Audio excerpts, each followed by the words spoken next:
सबसे पहले बात करते हैं बबल सॉर्ट के बारे में। बबल सॉर्ट का बेसिक फंडा ये है कि हमें दिया होगा एक एरे कुछ इस तरीके से, जहां हमारे पास एलिमेंट्स होंगे, जैसे यहाँ पर हमारे एरे के एलिमेंट्स हो गए 5 4 1 3 2।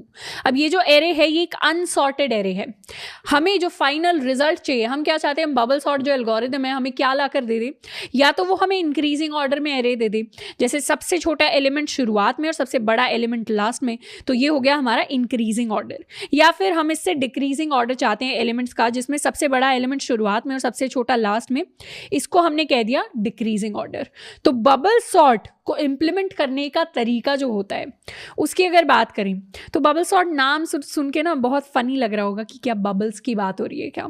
तो इस के जो सॉर्ट की इंस्पिरेशन है वो भी थोड़ी सी फनी है। इमेजिन करते हैं कि हम पानी ले रहे हैं एक बर्तन के अंदर, या फिर कोई और हम लिक्विड ले रहे हैं और उसको हमने आग के ऊपर रख दिया।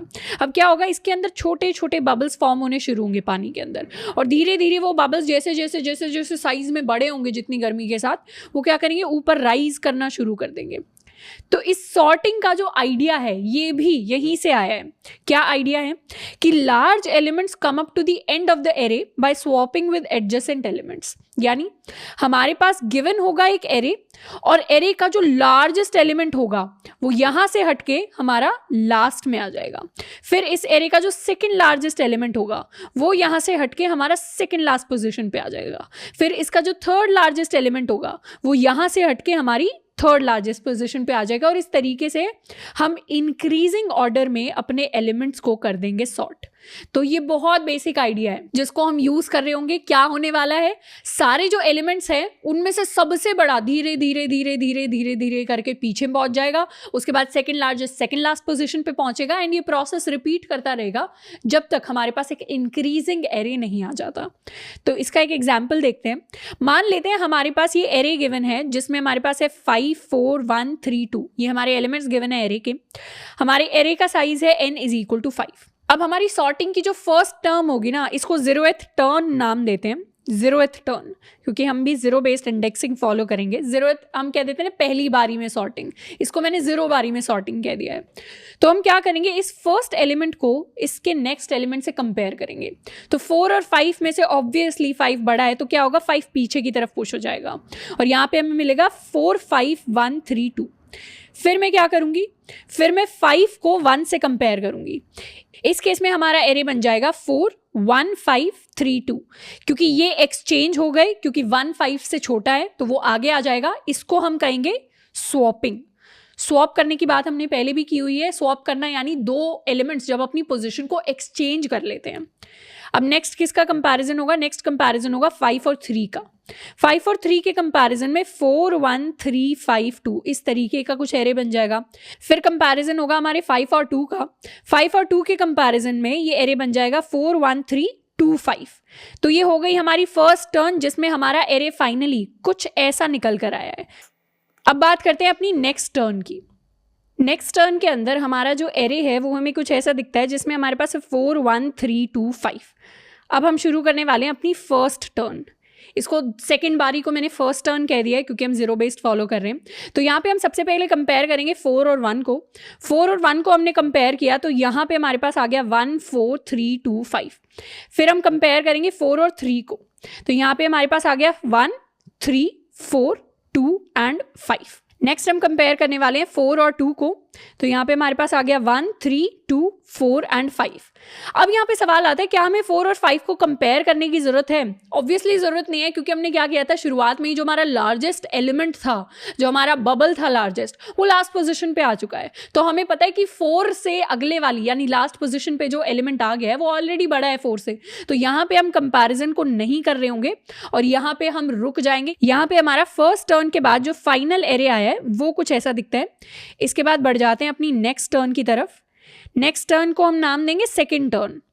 अब सेकंड टर्न में हमारे पास जो शुरुआत में एरे आएगा दैट इज 1 3 2 4 5, जो यहां से आ रहा है, ये वाला एरे यहां से आया था।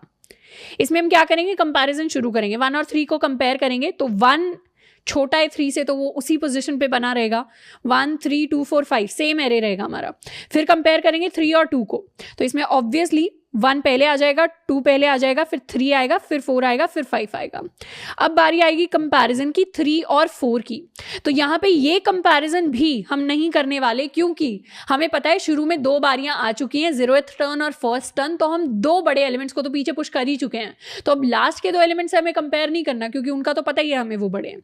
तो यहाँ पे जो हमारा फाइनल एरे निकलेगा हमारे पास, वो कुछ ऐसा दिखेगा।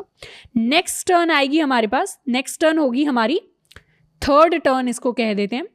थर्ड टर्न के अंदर जो हमारा फाइनल एरे आया था लास्ट टाइम, वो था 1 2 3 4 5। अब थर्ड टर्न के अंदर हम कंपेयर कर रहे होंगे 1 और 2 को, तो 1 और 2 को कंपेयर करेंगे, सेम ऑर्डर हमारे पास रहेगा 1 2 3 4 5 का। अब हमें 2 और 3 को कंपेयर करने की ज़रूरत नहीं है, क्योंकि इन तीनों को हमने लास्ट टाइम सेट कर दिया था। इस बार बस इन दोनों को सेट करना था, इनको भी हमने सेट कर दिया। तो फाइनली हमें क्या दिखेगा, हमें दिखेगा अपना एरे एक सॉर्टेड फैशन में। और ये सॉर्टेड फैशन में कैसे आया, हमने n-1 टर्न्स ली। कितनी टर्न्स ली, n-1। कैसे पता चला, पहली, दूसरी, तीसरी एंड चौथी, तो हमने 4 टर्न्स ली। n का साइज यानी एरे का साइज हमारे पास 5 था, तो टोटल हमने कितनी टर्न्स ली, टोटल हमने n-1 टर्न्स ली, जिनके नंबर थे 0 1 2 एंड 3। अब अपनी 0th टर्म में हम 0 से लेकर n-2th इंडेक्स तक गए। 2th इंडेक्स कैसे, क्योंकि लास्ट जो कंपैरिजन हुआ था वो इस एलिमेंट का हुआ था, हमारे इस एलिमेंट के साथ। तो this is eight index n-1 और ये है हमारा इंडेक्स n-2। तो n-2 वाला जो इंडेक्स है उसके एलिमेंट ने अपने अगले वाले एलिमेंट के साथ कंपैरिजन किया था, तो 0 से लेकर n-2 तक हम गए। यहाँ पर हम 0 से लेकर n-3th इंडेक्स तक गए। सेकेंड टर्न में हम 0 से लेकर n-4th इंडेक्स तक गए, और यहाँ पर हम 0 से लेकर n-5th इंडेक्स तक गए, यानी हम 0 पर ही खड़े रहे। यानी यहां पर हमने एक सिंगल कंपैरिजन किया था। किसके साथ कंपैरिजन किया था, सिर्फ जो 0 इंडेक्स पर एलिमेंट है उसका अगले वाले एलिमेंट के साथ कंपैरिजन किया था। तो यहां से इसको थोड़ा सा छोटा कर लेते हैं और अपनी एल्गोरिदम को हम समराइज करने की कोशिश करते हैं। समराइज जब इस पूरी चीज को करेंगे तो हमें पता चलेगा कि बाहर नंबर ऑफ टर्न्स को काउंट करने के लिए हमें एक लूप चाहिए, क्योंकि हमें पता है हमारी जो नंबर ऑफ टर्न्स है उसके लिए टर्न्स की वैल्यू 0 से लेकर कहां तक जा रही है, 0 से लेकर जा रही है n-2 तक, क्योंकि पहले वैल्यू 0 थी, फिर 1 थी, फिर 2 थी, एंड लास्ट टर्न में हमारी जो वैल्यू वो 3 थी। इस लूप को अब हम फर्स्ट टर्न से लेकर 4 टर्न्स तक भी लेकर जा सकते हैं, पर हम 0 बेस्ड इंडेक्सिंग फॉलो करेंगे तो आउटर लूप जो हमारा बनेगा वो बनेगा टर्न्स इज इक्वल टू 0 से लेकर n-1 का। अब हर टर्न के अंदर हम कुछ एलिमेंट्स को स्वॉप कर रहे हैं। यहाँ पे हम कुछ एलिमेंट्स को स्वॉप कर रहे हैं टर्न 1 में, यहाँ पे टर्न 0 में कुछ एलिमेंट्स को स्वॉप कर रहे हैं, टर्न 1 में कुछ एलिमेंट्स को स्वॉप कर रहे हैं, टर्न 2 में कुछ एलिमेंट्स को स्वॉप कर रहे हैं। और आप नोटिस कर पा रहे होंगे हर बार एडजेसेंट एलिमेंट्स को हम स्वॉप करते जा रहे हैं और जो बड़ा है उसको पीछे पुश कर रहे हैं। तो क्या लॉजिक बनेगा, हमारे इनर लूप की वैल्यू होगी j इज इक्वल टू 0 से लेकर हम जाएंगे n-2 टर्न्स तक। इसको हम वेरीफाई भी कर सकते हैं, जैसे टर्न्स की जब वैल्यू 0 थी तो उस टाइम पर हम कहां से कहां तक गए, हम j इज इक्वल टू 0 से शुरुआत करेंगे एंड फाइनल इंडेक्स हमारा होगा 5 - 2 टर्न्स यानी 0, दैट इज इक्वल टू 3। तो टर्न 0 में लास्ट इंडेक्स जिसको हमने चेक किया था, कंपेयर किया था, वो था हमारा इंडेक्स नंबर 3। इसको और वेरीफाई करना चाहें तो जब टर्न नंबर 1 पे थे तो j की वैल्यू हमारी जानी से 0 से, मतलब फर्स्ट कंपैरिजन 0 पे होगा और लास्ट कंपैरिजन होगा हमारा 5 - 2 - 1 यानी इंडेक्स नंबर 2 पे, और इंडेक्स नंबर 2 था हमारी ये वैल्यू जहां पे हमारा आखिरी कंपैरिजन हुआ था 4 और 2 के साथ। तो इस तरीके से हम वेरीफाई करके देख सकते हैं एल्गोरिदम को, पर इसका हम कोड लिखेंगे तो हमें और बेहतर समझ में आएगा।